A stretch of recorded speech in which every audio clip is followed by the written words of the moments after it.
Bom, pela primeira vez, hoje, final de agosto de 2024, dia 26, uma segunda-feira à noite, fomos convidados aqui para uma universidade grande em Vitória, Universidade Salesiana.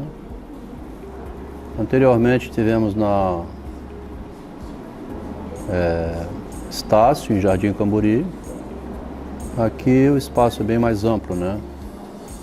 Para trazer uma descoberta, que quando a gente descobre alguma coisa, a gente fica, de certo modo, ansioso por comunicar.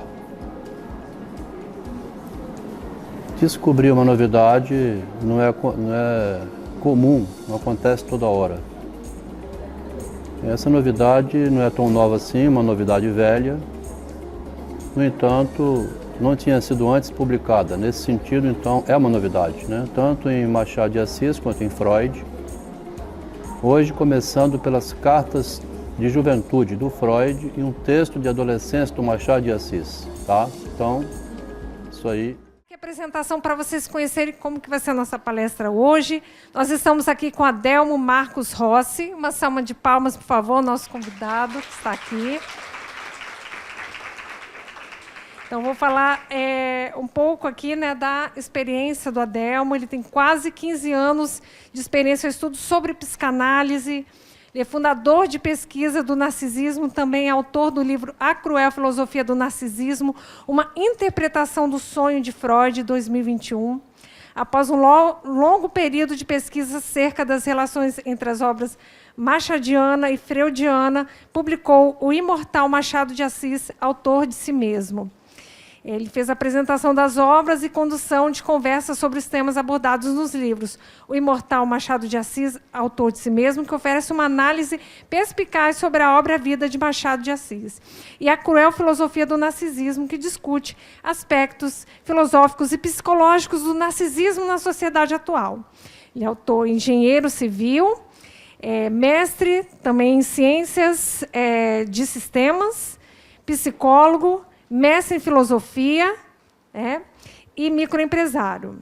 Ok? Mais uma vez, seja muito bem-vindo. Tá? Sinta-se acolhido entre nós aqui no Unisales. Bom, boa noite. Aos 66 anos de idade, né? Já não tão jovem assim mais. Entrei na psicologia da UFS em 2004. Terminei em 2010. Prossegui para o mestrado em filosofia em 2013 até 2015. Fiz 13 anos seguidos de acompanhamento psicanalítico com o professor da UFS, Alberto Murta, com doutorado em Paris, uma experiência muito grande em análise. 13 anos seguidos, indo ao consultório e voltando, né? Para ver se a gente se acha um pouco quando se encontra mais ou menos que perdido, né? Ninguém que está bem procura o psicólogo, não é verdade? Se eu estiver 100% bem, não morreu ninguém na família, não perdeu o emprego, não teve à beira da morte. Também tem quem procura, mesmo não tendo nenhuma tragédia dessa. Que a pessoa já vê a vida do ponto de vista trágico, mesmo sem passar pela experiência, né? Também é comum o jovem angustiado, né? A gente vem comunicar uma novidade quando tem uma novidade para comunicar, tá? Porque se fossem as mesmas notícias que circulam no Google, ou que podem ser já lidas nos livros clássicos que são dados em salas de aula, como eu mesmo estudei, sobraria pouca novidade, né? Vamos dizer assim. Então, qual é a novidade que a gente tem para trazer para o estudante, para o curioso, né, na psicologia humana, na psicanálise de Freud ou de outros psicólogos, né? A novidade é a seguinte, que quase ninguém até hoje publicou em nenhum livro de psicanálise, né, de psicologia, as cartas do jovem Freud, tá? O Freud, quando jovem, era extremamente angustiado, como somos todos nós na adolescência, né? Que profissão eu faço? Como é que eu faço para dar certo na vida? Eu preciso ser independente, né, ganhar meu dinheiro. Normalmente o caminho da maioria, né, de quase todos nós, sempre foi o que os pais da gente, e o que a gente diz para os nossos filhos é a mesma coisa, né? Fazer um curso, arrumar um emprego, ter renda, arrumar uma esposa ou um marido, ter família, ter uma casa para morar, ter um automóvel, né? O caminho regular do ser humano não mudou muito, não. Então, diante desse quadro, na adolescência, a escolha da profissão também é uma questão, muitas vezes, dramática, né? Eu, lá no início, tive uma sorte do meu lado, que eu gostava muito da matemática, né? Apaixonado pela matemática, segui reto assim, para a engenharia. Trabalhei 20 anos na Vale do Rio Doce, como engenheiro civil, de 1980 a 2000. Quando então, depois da privatização, eu mesmo pedi demissão para tocar um pequeno negócio que eu tinha preparado fora, que me dava uma renda suficiente para eu não precisar mais do emprego, tá? Então é um percurso único, né, vamos dizer assim. Aqui na Terra cada um vai ter o seu percurso, né? Os jovens não sabem como é que será o futuro deles. E quem está mais adiante na vida já passou por isso e já mais ou menos olha para trás, vendo o percurso que teve, né? Então, nesse livro aqui, A Cruel Filosofia do Narcisismo, que saiu em 2021, tem um capítulo sobre o jovem Freud. Vou ler uma pequena passagem aqui, porque a gente lendo o autor é melhor ainda, né? O Freud aqui estava com 17 anos de idade, tá? Não te aconselho ler Homero. Ah, sim. O que é isso? O Freud tinha um amigo privado dele, íntimo, né? Um rapaz chamado Eduardo Silberstein. Esse livro de cartas do Freud tem versão português, inglês, espanhol, italiano e francês. A melhor edição é espanhol. Ele se correspondia intimamente, falava das dificuldades internas da mente dele e questionava demais para o amigo também falar dos dramas internos. Tá? É como se fosse já uma confissão psicanalítica do jovem Freud a um amigo dele, que ficaria então numa função de ler o que o Freud escreve, né? Então ele escreve em 16 de julho de 1873, o Freud de 56, né? Ele tem 17 anos aqui. Não te aconselho ler Homero, ainda que em Werther, o jovem Werther, né? Se possa ler como o jovem lê os versos de onde pretendentes matam e comem aos veados, quando eles regressam de uma reunião social tão nobre como de mau gosto. Mas ele estava totalmente só e abandonado, sem a mamãe, nem tia, nem novos e velhos conhecidos. O que não é o seu caso, Eduardo. Tampouco encontro em Werther nenhuma alusão a dicionários. Poderia haver chegado já antes à decisão de passar-me pelas montanhas, se é realizável. Aqui minha satisfação tem um grande vazio. Então, o jovem Freud falando do vazio dele enquanto fazia ensino médio. E falando do Werther, que ele já estava lendo o Werther, do Goethe, tá? Se a gente perguntar aqui quem já leu o Werther, assim, não é tão comum o jovem ler o Werther, né? O sofrimento do jovem Werther, que levou muitos a se suicidarem quando publicado pelo Goethe, né?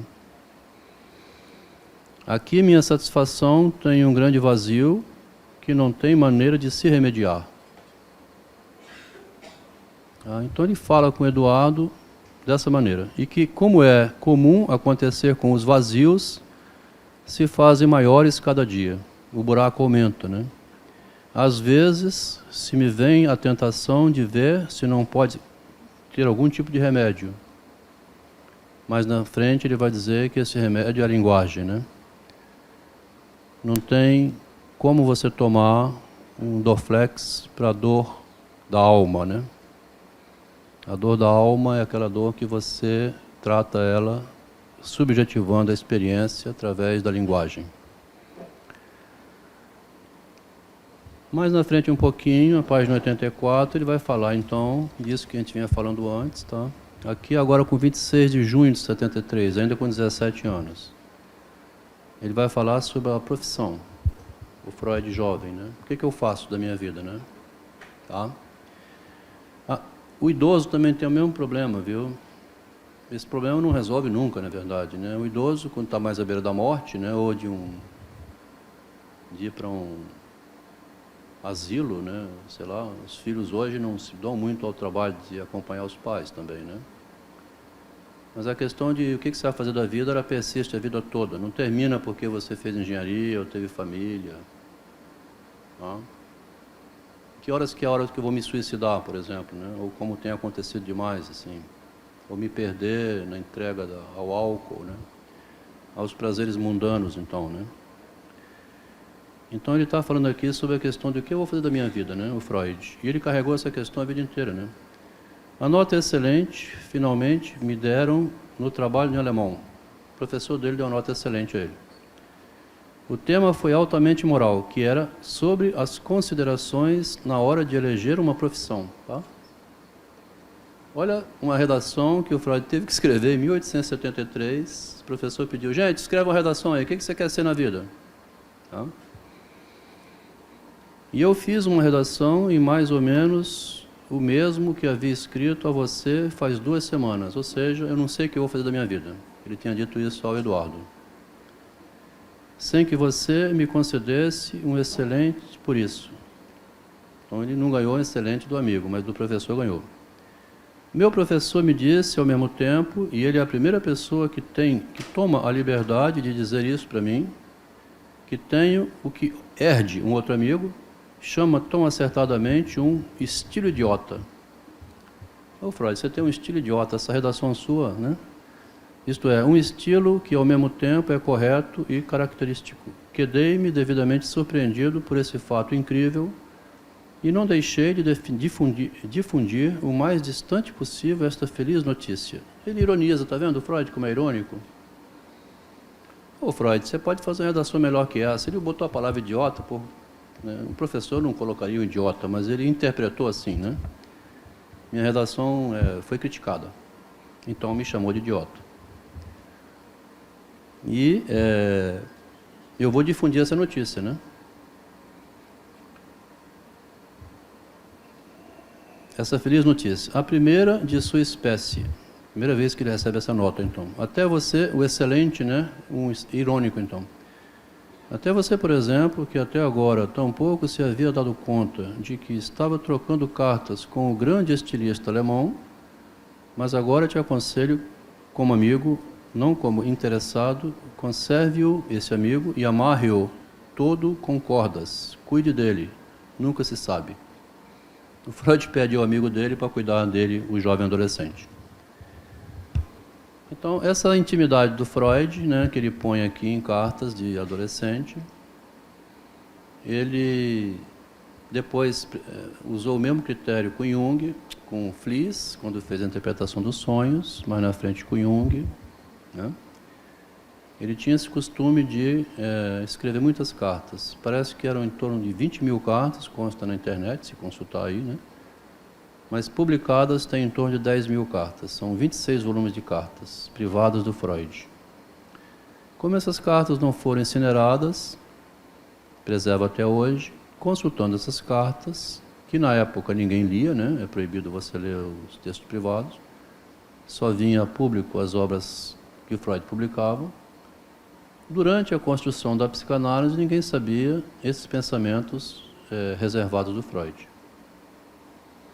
Assim que foram publicadas, a gente pode ter acesso. Só que parece que os cursos de psicologia, assim, a formalidade institucional, só aceita como válidos os livros formais, os conceitos formais do Freud. E despreza ou não dá muito valor ao lado privado que ele publicou. Para construir esse livro, então, foi preciso ir às cartas privadas, onde ele fala da intimidade dele como homem, né?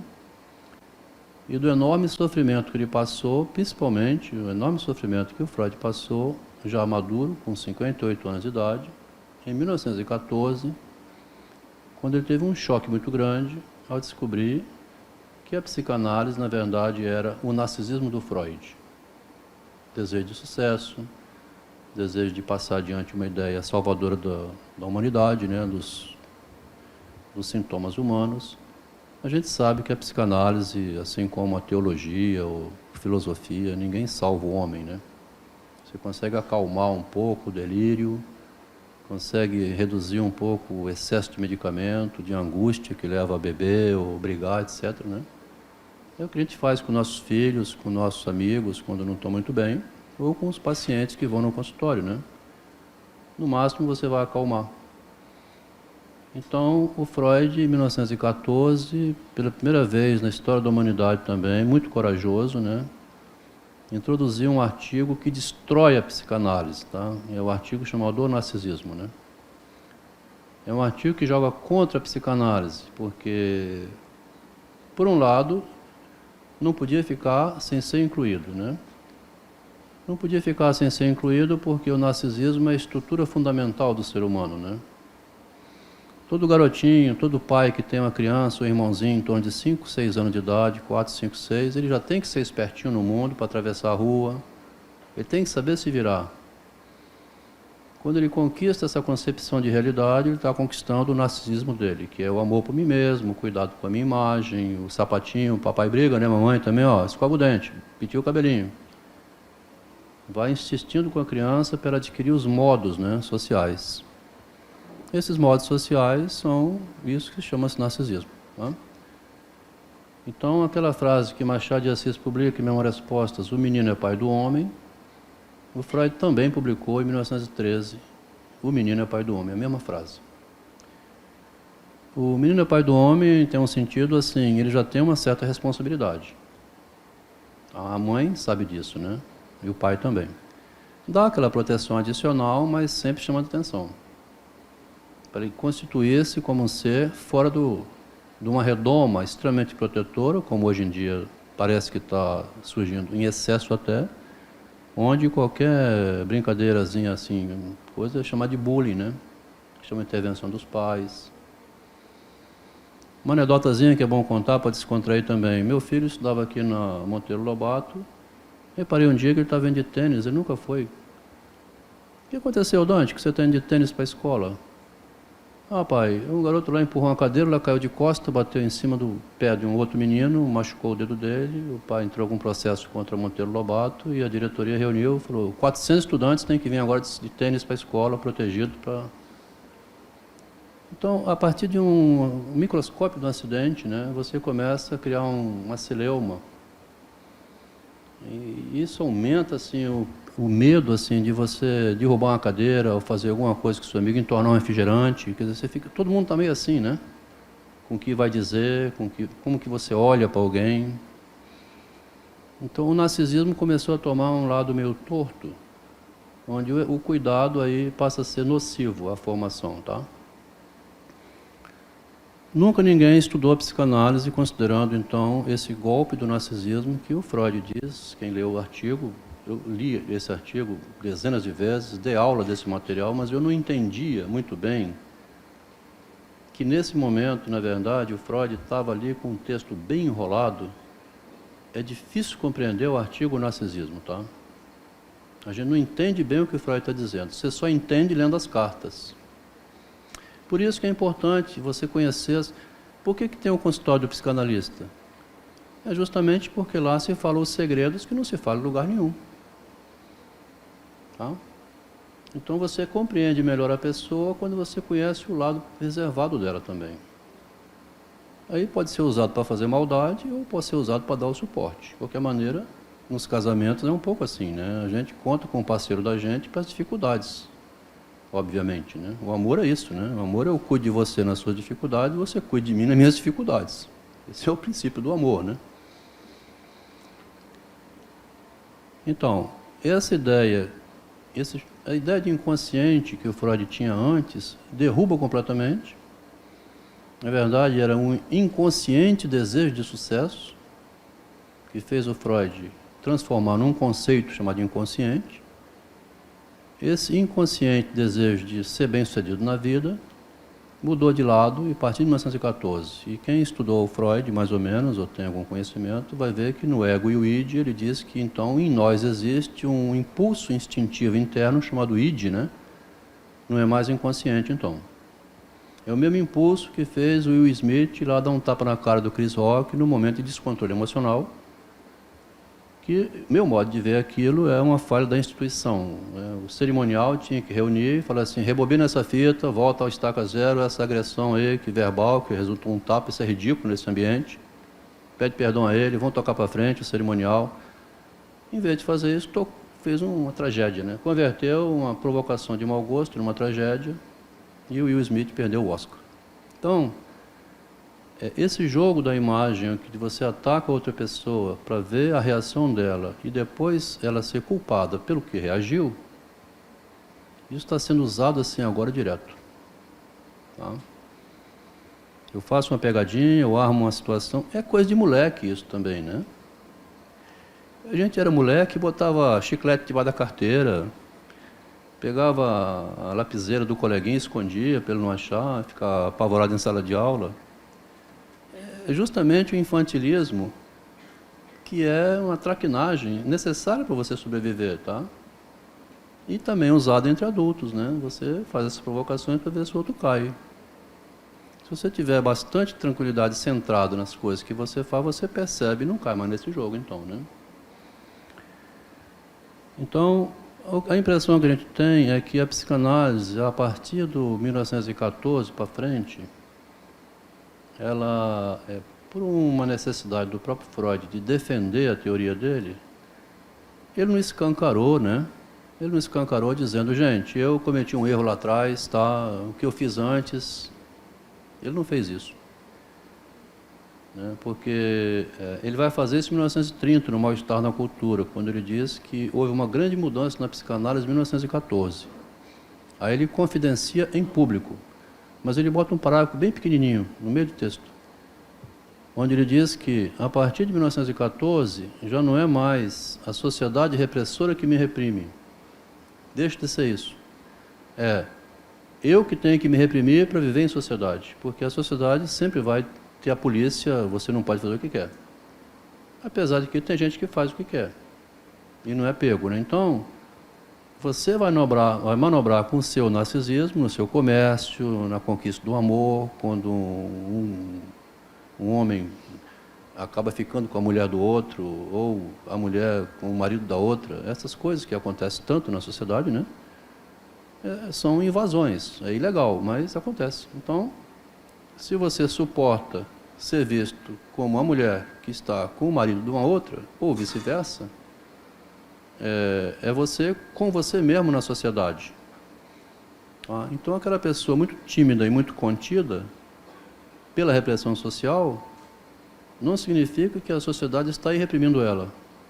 Ela é tímida porque ela tem medo, né? Então ela vai ter que lidar com ela mesma. A Maria Homem tem um ótimo videozinho pequeno dizendo que é o eu contra o eu. Né? Quem viu esse vídeo sabe que daí para frente eu tenho uma briga interna comigo mesmo. Tá? Bom, aqui nós temos hoje uma notícia, assim, uma informação nova chegando, então, né, devido a esse livro do narcisismo, esse conceito que você precisa ler as cartas do Freud para estudar melhor a psicanálise e tornar-se um melhor psicanalista, se for o caso de seguir essa linha. Que no início do curso também, muitas pessoas começando não definiram se é psicanálise ou se é outra área, né? Se for querer lidar com a intimidade humana, não tem outra área a não ser psicanálise. O resto é um pouco assim interessante, é o comportamento social, é como é que você se comporta, você tem o estímulo e o reforço. Mas a intimidade mesmo, e o que eu faço com essa intimidade? Aí você conversa com a esposa, com o padre, com o médico, com o pai, com a mãe, com o analista, com alguém, né? Eu estou pensando em quebrar a cara dele, pai. Então, está falando de uma intimidade, né? Então, essa parte é que você precisa saber por que está esse ódio precisando ser externado e houve uma provocação que pode levar a um problema maior, precisa ser endereçado para outro destino, né? Que são os destinos das pulsões, que diz o Freud. Nesse livro também tem um capítulo muito curioso, esse aqui talvez até pior, cheio de novidade. Tem um artigo que o Freud engavetou em 1915, chamado A Libido de Freud e o Eros de Platão. Tá? Max Namanzon, um rapaz de 28 anos, filósofo, estudioso da filosofia, estudando a psicanálise e estudando a teoria de Platão, descobriu que as duas são análogas. O Freud, que tinha horror a saber que a psicanálise era uma filosofia, não suportou esse artigo, engavetou ele, e foi descoberto em 1984 e traduzido em francês. E tem um capítulo nesse livro com esse artigo, que nunca foi posto em nenhum livro no Brasil, artigo de Max Namanzon, de 1915. Lendo esse artigo, como o rapaz chamado Max Namanzon compara Freud com Platão, passo a passo, uma coisa que assustou o próprio Freud, fez o Freud cair mais ainda. Se em 1914 a psicanálise era uma teoria do narcisismo de Freud, uma invenção pessoal dele, mas útil demais. O narcisismo não prejudica a psicanálise. Tá? O fato de Freud ter que mudar não prejudica. Ele foi honesto até demais em incluir um conceito que nenhum outro pensador colocou. Tá? Importante dizer isso. Tá? Nem Deleuze, nem Sartre, nenhum outro pensador, depois de Freud ter introduzido o narcisismo, ninguém mais deu continuidade. Esse é o único livro, então, que investiga essa continuidade de Freud com o narcisismo, que não houve. Então, a honestidade de Freud difere das dos demais, porque Sartre mesmo nunca se apresentou assim: eu sou um grande narciso, querendo ter sucesso na vida, eu quero fazer minha teoria aqui da liberdade, eu quero mostrar o ser e o nada. Porque quando você mostra o objeto, o sujeito está ali junto, né? Tá? Aqui, conversando com o José Roberto Santos Neves, que presta assessoria de imprensa, trabalha com o rock, né, dizendo: Adelmo, hoje nós estamos vivendo numa situação complexa, porque você paga o ingresso caro de R$400 para ver o Caetano Veloso, e chega lá e fica assim, tirando uma foto com o Caetano lá atrás. Você não está vendo mais o Caetano cantar. Ou você vai ao teatro e não presta atenção na peça, ou fica menos atento à peça. A esperança nossa é que vai chegar uma fase mais na frente, daqui a uns 40, 50 anos, que eles vão rir disso que a gente vê hoje, nas Olimpíadas, né? O jogador, assim, todo mundo. Então, é o momento em que o ego está subindo a um nível muito alto e o objeto está caindo. Tá? Em sala de aula, os professores têm problemas, dificuldade com a concentração, em voltar para o estudo dos pensadores nobres da humanidade, que trouxeram muita novidade, né? Por isso que persiste, tem mais de 2.500 anos. Por quê? Porque eles também veem nesses pensadores, assim, uma coisa de sucesso pessoal, obviamente. Não? Eu tinha um colega lá no curso de psicologia em 2004, o Glauco, que adorava falar isso. Assim, os pensadores querem ficar se exibindo, Adelmo, e eu não vou ficar lendo essa gente. Fazendo psicologia e dizendo isso, aproveitou e não estudou nada. Bom, em seguida a esse livro, que é de 2021, a gente prosseguiu adiante, porque a descoberta do narcisismo em Freud gerou um impacto muito grande nesse grupo, que a gente trabalha com ele desde 2017. Se tiver alguém interessado, aqui no final do livro tem o WhatsApp, né, um número com telefone, contra a capa aqui atrás. O grupo é aberto, tá? Tem 2 vezes por semana encontro, quintas e domingos, às 20 horas, né, às 20 às 22, onde a gente vem estudando agora o autismo não verbal, tá? O que a criança, hoje está acontecendo demais, da criança não chegar ao narcisismo. Tá? Que mistério é esse? Que é um excesso de crianças que ficam no núcleo imaginário, relação mãe e filho, relação só através de imagem, muitas vezes sem linguagem nenhuma. Tá? Um excesso de crianças que estão crescendo hoje, não se sabe se é feito de transgênico, de produção de alguma interferência aí do ambiente, o que está acontecendo no mundo inteiro, não é só daqui, né? Que o autismo sem linguagem, eu estou com um netinho autista também, com 5 anos de idade. Eu desconfio que foi um excesso de cuidado da mãe e a gente não pode interferir. Você não pode nunca arrancar o bebê do colo de uma mãe, porque ninguém consegue fazer isso, tá? Nem o avô consegue. Nem o pai consegue hoje, né? É violência doméstica, inclusive, você interferir demais na relação da mãe com o bebê. A criança fica num estado, então, de relação especular com a mãe, né? Uma relação quase que a mesma que tinha no útero, né? Tá? E a criança não adquire independência nenhuma. Há um perigo aí, né? Ela não avança até o narcisismo, então. Tá? Ela não passa da fase inicial. O interessante, aqui levar em conta o Freud, assim, o Freud não, qualquer mãe vê isso, né? O bebê quando nasce, é tudo molinho, né? Tudo molinho. Pede para ter cuidado na hora que pega, porque ele pode quebrar o pescocinho se você pegar de qualquer jeito com o pescoço para trás. Tem que encostar a cabecinha dele, né? Então, o cérebro, quando o bebê nasce, o cérebro parece ser puro lipídio, né? Uma geleia, tá? Pronto para ser inaugurada desde da primeira mamada do bebê. Quando ele sente satisfação, ele passa a ter uma relação umbilical com a mãe, fora do útero, né? Que quando ele chora, ela vem correndo. Ele passa a controlar a mãe, mas ele vai adquirindo coordenação motora. Isso que é interessante. O cérebro dele não permanece no estado que nasceu. O corpo vai ficando durinho, com 6 meses ele senta, daí começa a engatinhar, daí a pouco, com 1 ano ele fica em pé, mas ele não passa disso. O autista não verbal, aquele que não fala uma palavra sequer, estaciona em torno de um ano de idade. Ele adquire toda a coordenação motora, tá? Mas o lado social da linguagem ele não adquire.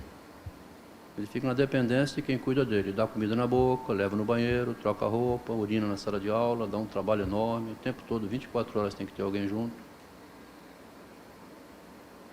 Quem nunca viu isso, encontra com facilidade na internet. Será que tem alguém que nunca viu um autista não verbal hoje aqui? Eu acho que está difícil encontrar alguém que não viu, né?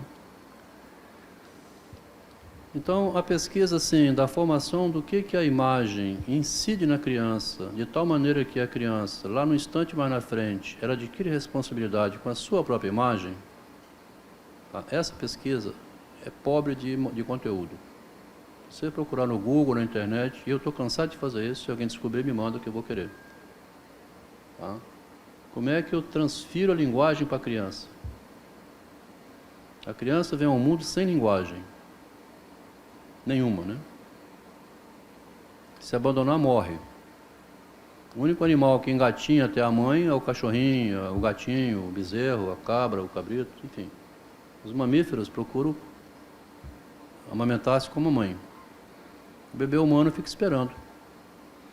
E nesse esperar dele, periga dele nunca parar de esperar, quer dizer, ficar sempre esperando. Receber na boca, né, na mão. Então, na sequência da descoberta do narcisismo aqui, que o Freud, de certo modo, ele não foi muito claro com ele, né? Gente, eu descobri uma falha na teoria, vou publicar um artigo chamado Narcisismo. Ele não fez isso. Tá? Então, a psicanálise e até o entendimento da filosofia ou da literatura ficou estacionado lá em 1914, parou ali no tempo. Nunca veio a público em sala de aula assim, um debate desse tipo, onde se diz o seguinte: então, se houve uma falha, como é que corrige essa falha? Admitindo que ela existe e que precisa voltar, então, a descobrir como é que se constitui narcisicamente um ser humano. Se você procurar alguma psicologia nessa direção, você não encontra. No Skinner você não acha no Watson, você não acha na Gestalt, lá do... Enfim, os pensadores da psicologia não deram muita bola para essa formação inicial da criança, que é a formação que persiste até o adulto, né? Então, eu começo por aí. Agora, a novidade mesmo é assim, depois desse livro 2021, que já está com 3 anos, né? Foi descobrir que o Machado de Assis, diferente do Freud, vamos ler o Machado, hein? Aquelas cartas que nós lemos do Freud, angustiado, falando com o amigo dele, o Machado, ele não faz carta angustiada para amigo nenhum, não. Ele publica. Tá?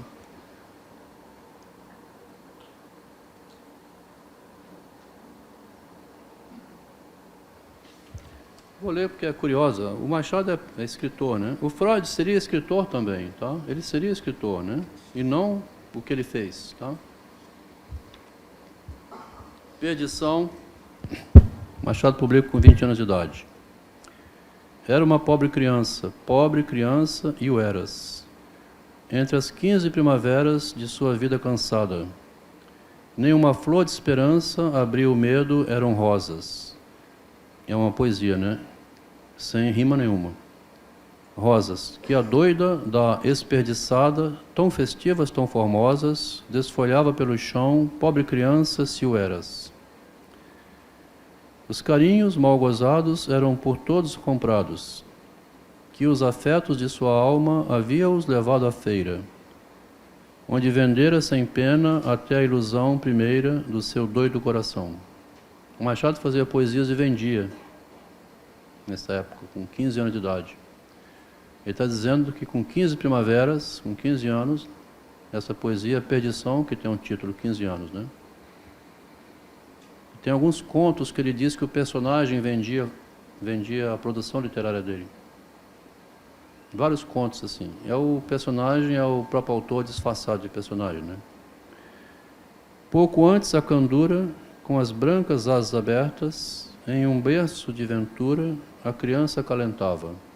Mas por teu mal acordaste, junto do berço passou-te a festiva melodia da sedução e acordou-te. Colhendo as límpidas asas, o anjo que te velava, nas mãos trêmulas e frias, fechou o rosto e chorava. Por elas, um só espinho não te feriu, vás andando. Corre, criança, até quando fores forçada a parar. O Machado de Assis, ele tinha uma sensibilidade com as palavras e com a formação dele enquanto ser humano, enquanto futuro escritor, desde muito jovem. Isso que o Freud, que a gente leu, desperdiçou porque ele foi seguir em direção à medicina, o que salvou o Machado foi ele não ter feito medicina e ter optado por ser escritor literário desde cedo. Então a gente está vendo um paralelo entre os dois adolescentes, Freud, nas cartas privadas, que nunca foram publicadas em vida, ele não teve coragem de publicar nada, nenhum poema, né? O Freud não publicou nenhuma ficção. Tá? O Freud não escreveu nenhum romance, não. A gente precisa estudar o Freud literariamente, mas ele não é escritor de romance, ele não escreveu nenhum Dom Casmurro, nada disso, né? Quem escreveu Dom Casmurro foi Machado de Assis. Então, nesse paralelo de dois adolescentes angustiados, que o Freud, naquela redação onde ele ia ter a profissão, ele define mais na frente a profissão dele como sendo médico, tá? Ele tinha muita dúvida se ele seria filósofo ou advogado. Foi por pura sorte que o Freud foi fazer medicina. Alô? Tá bom? Por pura sorte que ele foi fazer medicina. Nesse livro aqui do Machado de Assis, né? A gente foi resgatar uma passagem do Freud, lá em 1934. Então, Freud diz...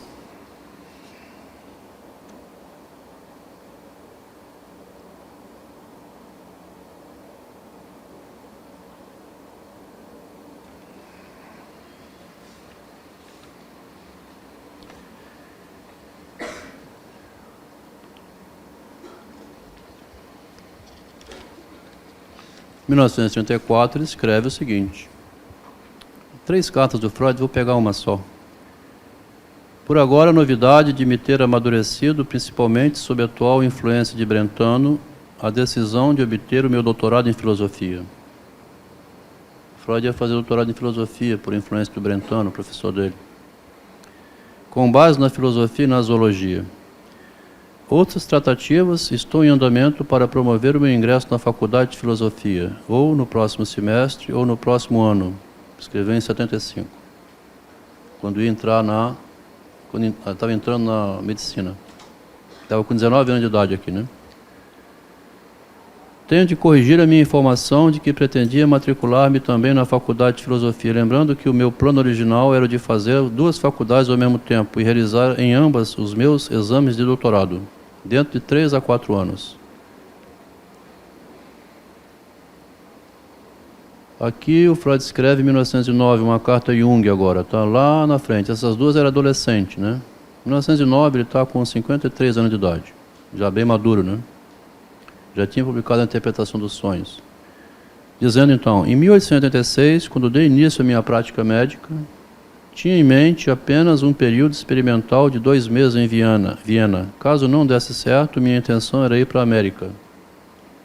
e tentar um tipo de vida que pudesse em seguida propor à minha noiva, então em Hamburgo. O fato é que nenhum dos nós tinha nada, ou melhor, então por pouco ele não foi ser médico nos Estados Unidos, né? Em 1934, está no livro do Machado de Assis, que é uma evolução do anterior, tá? Em 1934, o Freud dá uma entrevista. Ele está agora com 68 anos de idade, né? 1934. Em 39 ele está com 83, menos 5, 78 anos de idade. Freud está, então, 12 anos mais velho que eu. Todo mundo acredita que eu me atenho, antes de mais nada, ao caráter científico de meu trabalho e que minha meta principal é o tratamento das enfermidades mentais. Olha o que o Freud diz, tá? Todo mundo pensa isso. É um tremendo erro que tem prevalecido durante anos e que tenho sido incapaz de corrigir. Ele deixou de ser isso aí antes, né? Eu sou um cientista por necessidade, não por vocação, por causa que ele tinha que ganhar dinheiro, né, como médico. Sou, na verdade, por natureza, um artista, Freud. E disso existe uma prova irrefutável. Em todos os países onde a psicanálise tem penetrado, tenho sido melhor compreendido e aplicado pelos escritores e artistas do que pelos médicos. No meio médico, Freud não vale nada, até hoje. A teoria do Freud não é estudada na medicina, né? Meus livros, de fato, se parecem mais obras de imaginação que a tratados de patologia. Por isso mesmo, não é médico. Eu tenho podido cumprir meu destino por uma vida inteira, indireta, e realizar o meu sonho. Seguir sendo um homem de letras, o Freud falando, hein? Sou um homem de letras. Tinha ganhado o prêmio Goethe em 1930, né? Pela obra dele, tá? Prêmio literário, né? Mesmo que sob a aparência de um médico. Em todo grande homem de ciência está o germe da fantasia, mas nenhum propõe, como eu, traduzir as teorias científicas à inspiração que a literatura moderna oferece. Então, se você lê o Freud literariamente, você está lendo melhor do que como um conceito que são difíceis de ser compreendidos. Tá? Muitas vezes eu dava aula de pulsões e suas vicissitudes, eu ficava com dificuldade de dar aula desse texto. Estudava e não conseguia entender nem para mim. Você vai entender melhor isso quando estudar ele com Edgar Allan Poe, com Machado de Assis e outros escritores da literatura. Bom, aqui nós temos 40 minutos, né, de 7h25 às 8h05, 40 minutos. Vou até 1 hora para não ficar cansativo demais. Quem quiser fazer alguma pergunta, né? Esse percurso, Adelma, como é que você fez? Interessante que eu fui levar esse livro para o meu analista, esse do Machado, né? O Machado de Assis, autor, de dar de presente a ele com dedicatória. Aí ele perguntou: quem te orientou, Adelma, a escrever esse livro? É a pergunta dele. Ele tinha feito 13 anos de análise seguido, né? Como se você não tivesse competência para pesquisar por si próprio e produzir um livro assim. Quem fosse o orientador para você escrever esse livro? Então, a impressão assim, de incompetência ou que desconfia da sua genialidade, né? Parece que você não pode ter uma genialidade em si mesmo por fazer por si próprio, né? A gente vê no Messi, né? Vê no Machado, vê no Freud, vê tantas pessoas geniais que conseguiram produzir sem que alguém orientasse, né? O Freud nunca teve nenhum orientador, nem o Machado de Assis, né? Você não precisa de um orientador para produzir. Se você ficar dependendo do orientador, aí que você não vai produzir mesmo, né? Se a Cássia Eller fosse esperar que alguém ensinasse ela a fazer as músicas que ela fez, ela não ia fazer música nenhuma, nem o Chico Buarque, nem o Caetano, né? Se o Caetano fosse depender de alguém orientar a escrever aquela música, Terra, Terra, ele não ia escrever essa música, né? Quem ia ensinar ele a fazer isso? Então a criatividade é espontânea, né? O que mais surpreende no Machado de Assis são as leituras equivocadas que fizeram dele, tá?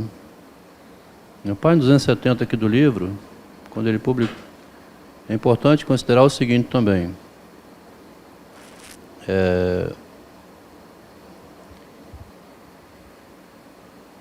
Aqui o que tem nesse livro é muito mais sério do que muita gente pensa assim que vai lendo, fica assustado. O Machado de Assis tinha descoberto, antes do Freud, por causa até mesmo que era escritor, todos os conceitos que o Freud descobriu depois. Estão separados por capítulos aqui. Só tem outros nomes, né, que o Machado deu. Tá? O Machado deu o título de um capítulo aqui que está no livro, chamado Travessia do Rubicon. Vamos ler aqui a Travessia do Rubicon em Machado de Assis. O que é essa Travessia do Rubicon? Página 338. Quando que Machado atravessou o Rubicon? E se deu mal e quebrou a cara, tá? Quando? Em 1879, com justamente 40 anos de idade, que é de 1839, né? Machado publicou um artigo literário chamado, em A Nova Geração, chamado A Nova Geração. Achá-la-emos no prefácio o senhor Silvio Romero, pôs aos seus cantos do fim de século os que têm procurado dar nova direção à arte. Diz ele, não se acham de acordo. A bandeira de uns é a revolução, de outros o positivismo. O socialismo e o romantismo transformado têm também os seus adeptos. São doutrinas que se exageram de lado a lado da metafísica idealista, nada disso é verdade. Não se contentando em apontar a divergência, o senhor Silvio Romero examina uma por uma as bandeiras hasteadas e prontamente as derruba. Nenhuma pode satisfazer as aspirações novas. A revolução foi parca de ideias. O positivismo está acabado como sistema. O socialismo não tem sequer o sentido altamente filosófico do positivismo. O romantismo transformado é uma fórmula vã. Finalmente, o idealismo metafísico equivale aos sonhos de um histérico. Quando Machado publicou isso aqui, em 1879, ele comprou uma briga que durou 20 anos. Porque o Silvio Romero era um advogado, né? Um diploma de advogado, e o Machado era uma pessoa que não tinha nenhum ginásio, né? O idealismo metafísico equivale aos sonhos de um histérico. Isso aqui é igual a provocação do Chris Rock com o Will Smith. Vamos chamar o outro de histérico, assim, né? Atravessar o Rubicon é quando você comete uma infração que fez Júlio César ampliar o Império Romano e crescer em direção à Gália, né? E Pompeu foi pego de surpresa, o exército estava na porta da casa dele, perdeu a Gália inteira para Roma. Tinha um acordo que não podia atravessar um rio. Pois, o Júlio César pensou, eu quero ser imperador, quero crescer o Império Romano, eu vou lá pegar a Gália para mim, porque atravessar o rio eu consigo. Isso no direito tem uma expressão que chama-se alia jacta est, né? A sorte está lançada. Você arrisca um ato desse e você cria uma guerra com o inimigo, né? Com o amigo, seu vizinho. Aqui o Machado atravessou o Rubicon quando ele chamou o Silvio Romero de um histérico, né? O que aconteceu na sequência? Na sequência, o Machado conseguiu o pior inimigo que ele podia ter. Em 1882, assim que saiu Memórias Póstumas, 2 anos depois então, né? É preciso romper o enfado que me causa essa tênia literária. Chamou o Machado de uma tênia, aquele verme, né? E despila a luz meridiana da crítica. Este pequeno representante do pensamento retórico e velho do Brasil é hoje o mais pernicioso enganador que vai pervertendo a mocidade. Olha o que um escritor fala do outro.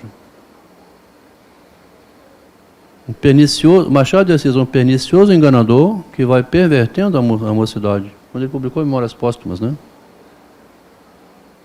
Sem convicções, ele fala o nome aqui, não tendo por circunstâncias de juventude uma educação científica, não teve, né? Machado não teve educação científica, indispensável a quem quer ocupar-se hoje com certas questões.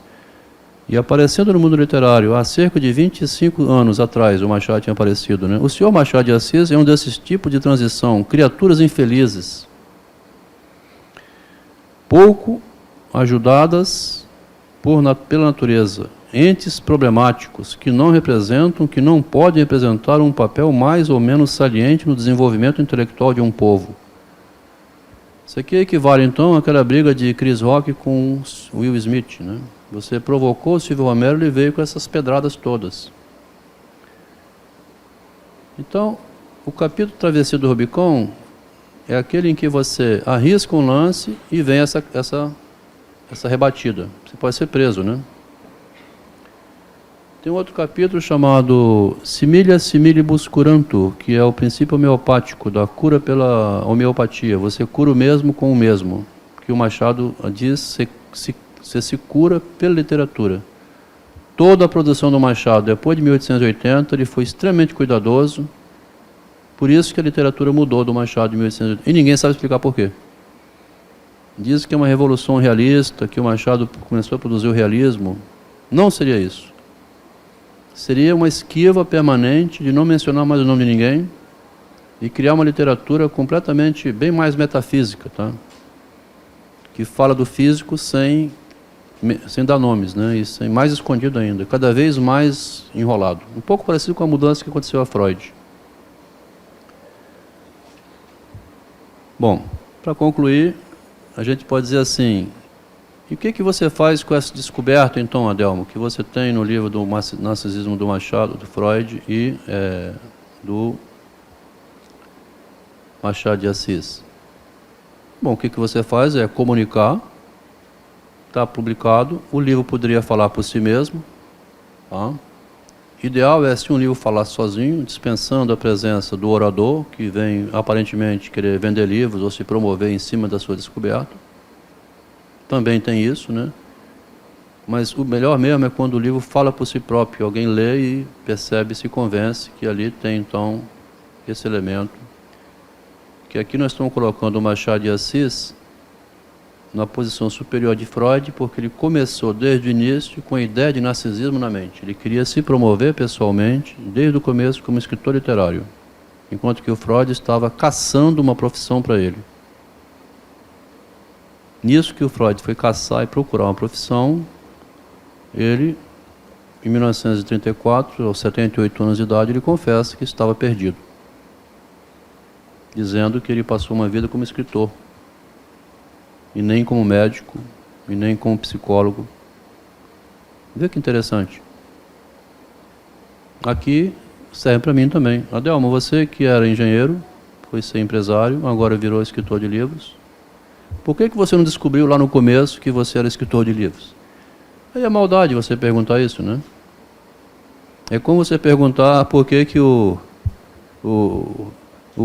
Neymar bateu o pênalti no canto esquerdo. Depois de batido, eu também sei que lá não era para bater. Não tem uma certa maldade quando você, na cronologia do tempo, você pergunta algo desse tipo, né? Por que lá atrás, Adelmo, você já não começou, já que você se interessa tanto pela filosofia, por essas descobertas, pela literatura, por que você não começou com 17 anos? Eu comecei agora, tem 7 anos atrás, aos 58 anos de idade. Então essa pergunta, por que você não começou lá atrás, a pergunta é o contrário, por que você está me perguntando isso, né? Porque é um contrassenso você querer saber o depois, supondo que já sabia antes. Então, uma relação cronológica, que é justamente uma relação de narcisismo, porque a criança só adquire o narcisismo depois de viver a experiência. Quando ela conquista a noção de eu e de imagem e de se cuidar de si, ela já viveu 5 anos. Ela não veio com eu biológico. O narcisismo não é uma imagem biológica que eu trago do útero da mamãe, conhecendo a realidade a partir de uma imagem. Eu vou adquirindo imagens da realidade até formar eu na linguagem e o pronome pessoal do caso reto conseguir se instituir em mim mesmo e eu conseguir fazer frases, sair falando. A gente paga um preço no resto da vida dessa origem humana da gente, da linguagem ser a posteriori. Sempre que você é surpreso por alguma coisa, você está revertendo aquele lançamento inicial, que era, você descobriu alguma coisa depois de ter vivido a experiência. Quem dera que a gente soubesse da experiência antes de vivê-la, né? Quem dera que a gente soubesse da experiência antes de viver a experiência, porque aí você já sabia da experiência antes de viver, né? Você não conhece Roma sem ir lá, né? Enfim, você não, a experiência só é acessível de um relato feito a posteriori dela. Então aqui nós gastamos 1 hora, né? Vou parar por aqui e esperar, assim, se alguém tiver alguma curiosidade. E que caminho eu sigo, Adelmo? Ah, não sei, rapaz. Depois que você falou aí, eu fiquei confuso, né? Você mudou de engenharia para cá, para lá, agora mandou a gente estudar psicanálise nas cartas do Freud. Eu faço o que agora, Delma? Vou me suicidar, estou perdido, você me confundiu a cabeça. Que bom, né? Tirar algumas certezas faz parte do jogo também, né? Essa certeza, quando a gente vê alguém muito arrogantemente certa demais, é melhor até sair de perto. Eu me irrito quando vejo isso agora, né? Eu tinha em mim essa certeza, que com o tempo eu perdi, porque a gente não... Quando você tem certeza absoluta, é estupidez total. Tá? Você tem certeza absoluta de alguma coisa, você vai bater a cara na parede, porque ninguém vai tirar daquele caminho, então tem que deixar aí, né? É como o caso do alcoólatra, que ninguém tira a pessoa do álcool. Ela tem certeza que ela não é alcoólatra, diz que não é, que ela não tem problema nenhum e continua bebendo. Eu tenho um sobrinho assim, com 50 anos de idade, é um gênio. Não tem como tirar. A certeza que ele tem na mente dele leva ele a essa direção aí. É incurável, né? Então, quem é que cura alguém da sua própria certeza, já cria outro problema, né? Por isso que admitir as falhas, né? Num tratamento analítico, em geral também, eu tive muito problema com consultório, assim, com o paciente, porque o sujeito, ele se protege de uma tal maneira que o eu dele protege o corpo e a imagem e os argumentos dele, que ele se torna impenetrável. Como é que você convence alguém que está na defensiva o tempo todo, né? Não sou eu, foi ela, mas eu já falei várias vezes aqui, no dia que eu cheguei em casa eu encontrei, sim, mas... Então a pessoa está o tempo todo se defendendo. Não assume nem consegue mudar essa posição, porque é somente na surpresa. Tá? Então, um tratamento só vai avançar se você surpreender o paciente. Tá? Você precisa ter um dado que ele está escondendo. Alguma coisa ele fez, ele foi conivente com aquilo ali. E o grande exemplo continua sendo o Freud. Quando ele descobriu um erro na teoria, ele botou lá dentro. Eu tenho um erro na minha teoria, eu tive coragem de pôr. Se o paciente chega no médico, ou no psicanalista, ou qualquer lugar assim, eu tenho um problema que eu não estou conseguindo resolver, você me ajuda? Esse é o início de um tratamento, né? Vamos ver por onde começa, né?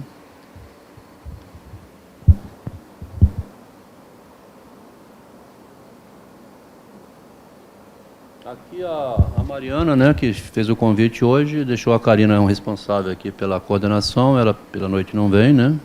Transferiu a coordenação da conversação agora à noite aqui para a colega Karina, professora de psicologia, né, no curso. Assim que tiver alguma coisa interessante ou não tiver nenhuma, vamos dar por encerrado, né?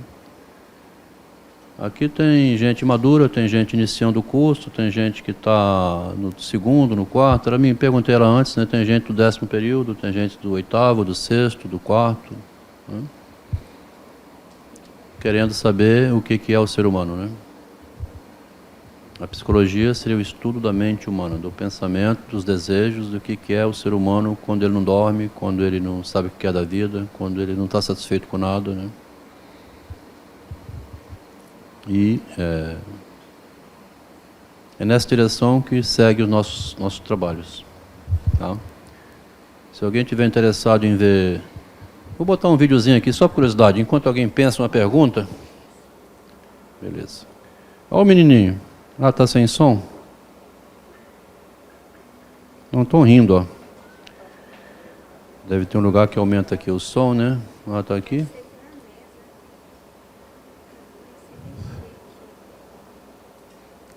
Não tem problema não. Vai sem som, não tem... Aqui os pais estão rindo, tá? Ó, a criancinha então vai, ó.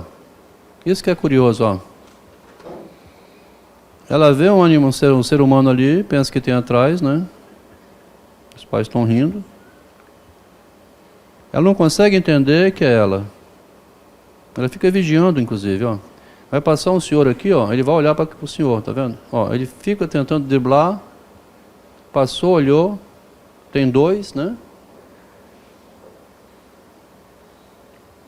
Quando você está perdido, adulto, você é essa criança aqui. Tá? Quando você está adulto, perdido, assim, como é que você se encontra e vai procurar um analista? É justamente essa criança, procurando o eu dela. Tentando achar no analista, né? Agora com maduro já, velho, sei lá o quê.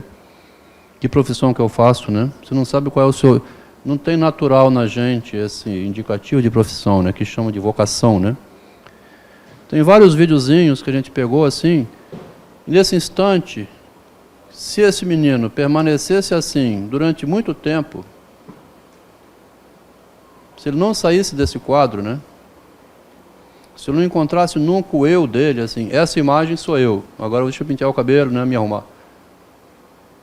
Se ele não saísse disso nunca, ou atrasasse muito, tá, não achando a imagem dele, a correspondência da imagem com o corpo, a partir desse instante em que ele acha a correspondência da imagem com o corpo, ele passa a ser dono do próprio corpo, assume a propriedade do corpo. Assim que eu assumo a propriedade do corpo através da imagem que eu tenho de mim, eu consigo também associar nomes e imagens aos objetos da realidade. Eu preciso ter a imagem de mim primeiro, porque a imagem do mundo externo é também... Os objetos externos são também, antes de tudo, imagens. Você vai chamar pai ou identificar alguém estranho a partir do instante que você começa a dar nome. Assim, hoje parece que os postos de saúde botam na caderneta assim, seu filho fala 3 palavras.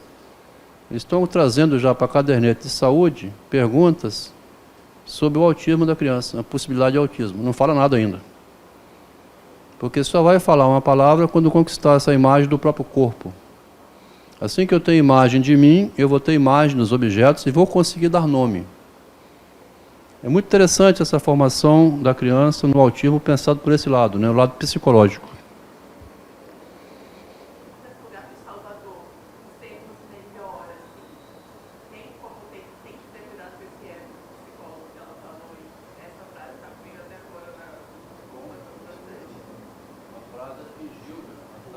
A frase que escutou de alguém, então, mexeu um pouco com você, né? Agora, uma coisa importante também, assim, a gente não desqualificar o trabalho, por exemplo, do padre. Hoje estão bombardeando muito a religião, bombardeando muito aquelas partes simbólicas da sociedade, né? Eu preciso dizer uma coisa aqui, eu não sei como que o meu analista teve paciência para me escutar 13 anos seguidos. Eu não aguento. Lá vem o Adelmo de novo com aquela mesma conversa, né, assim. Mas ele conseguiu ir segurando essa onda, né? Claro que recebi um pagamento, e bom, inclusive, tá? Mas tinha uma paciência para ouvir. Depois de uns 6 anos de análise, ele já não falava mais nada, ficava mudo, só escutando. Eu pagava alguém para ouvir, aí eu ficava puto, porque não me dizia nada, né? Porque a gente quer uma orientação, tá? Quando eu morei em Tóquio, morei 3 anos no Japão, fiquei 3 anos de 88 a 90 fazendo um mestrado em Ciências e Sistemas em Tóquio. Um dia eu tive uma crise lá, assim, de por que eu estou aqui, né, rapaz? Do outro lado do mundo, ganhando dinheiro, ganhando diploma, estudando igual um bandido. Fui procurar o padre, que tem uma igreja em Tóquio, né, católica. Ouvi a missa, depois eu quis conversar com... Eu era engenheiro, estudante, não entendia nada de psicologia, de mente humana, tá? Eu não sabia o que eram essas crises. Tá? Eu não sabia o que eram essas crises existenciais, assim, o medo da realidade. O que eu faço no mundo, né? Estou aqui em Tóquio, estudando japonês. O padre já macaco velho, experiente, em ver gente em crise existencial, talvez, do outro lado do mundo, procura aqui um auxiliar dele. Um auxiliar dele era um que fazia esse serviço adicional de escutar alguma coisa, né? Era um pretinho, bem pretinho mesmo, da Bahia, de Salvador. Depois que eu falei para ele falou assim, rapaz, olha para mim, eu sou um pretinho de Salvador, estou aqui em Tóquio de sacristão do padre, ajudando na missa, de vez em quando escuto assim algumas crises e tal, o mal estou eu. Você é engenheiro, você está fazendo um mestrado aqui, ganhando dinheiro, estudando, tem um bom emprego no Brasil, você está reclamando de quê, rapaz? Então, assim...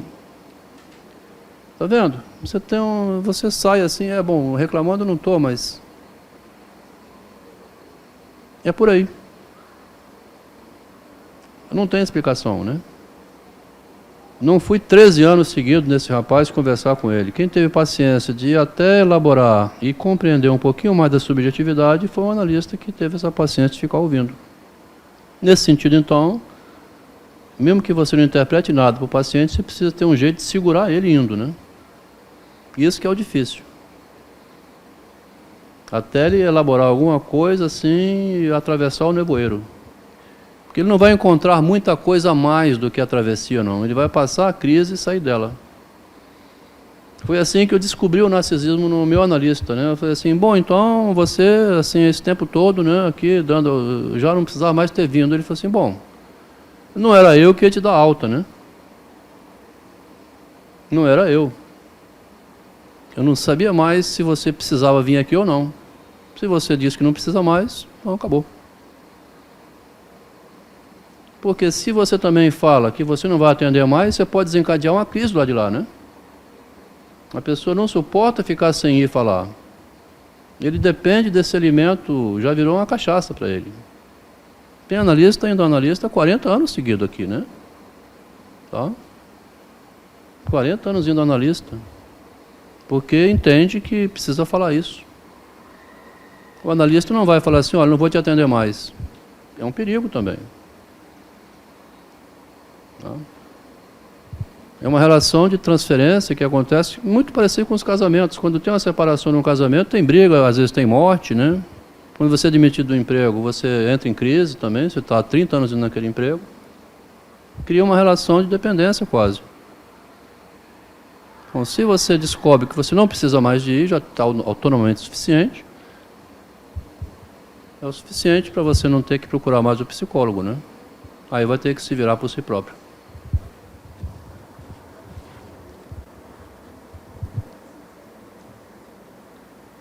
O comunicado que tínhamos que fazer hoje era esse, tá? Não tendo mais pergunta, vou dar por encerrado, é cansativo também, são 8h30. Aqui é a turma da noite, vai ter outro encontro desse na quinta de manhã, das 9h30 às 11h, para a turma do dia. A gente muda um pouquinho a cada vez que comenta. E o comunicado era esse, então. Você pode estudar a psicanálise acrescentando o saber que você encontra nas cartas de Freud. Nem todos são traduzidos, pouquíssimos são traduzidos para o português. Ali você vai encontrar toda uma curiosidade de privado, assim, de consultório.